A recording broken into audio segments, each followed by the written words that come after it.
We may read of the heart and the head who are devising wicked plans among those things that God hates, but he also hates those feet that are so swift to carry them into evil. Good morning, this is Pastor Ernie Lewis of the Blue Point Church in Sisney, Illinois, with your thoughts for Friday. You know, this passage in Proverbs chapter 6 reminds us to guard our attitude to keep from a proud look, or to guard our mouth to keep from a lying tongue, to control our ways from shedding innocent blood, and to guard our heart from devising those wicked plans. But the fifth thing that he mentions in Proverbs chapter 6 and verse 18 is that God hates that our feet are so swift to run toward evil. He says these things the Lord hates, these 6 things the Lord hates. Yes, 7 are an abomination to him: a proud look, a lying tongue, hands that shed innocent blood, a heart that devises wicked plans, and feet that are swift in running to evil. You know, we know it is our feet that take us places, sometimes even when we determine that we are not going to go there. Paul speaks about the paradox of the sinful nature in Romans chapter 7, when he says, "For what I will to do, that I do not practice. But what I hate, that I end up doing."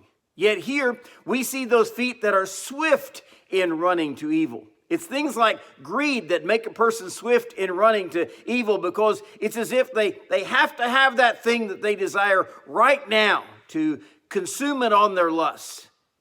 When sin and temptation are concerned, we become impatient to take part in something that's been placed before us, or maybe that which has been developed in our own minds.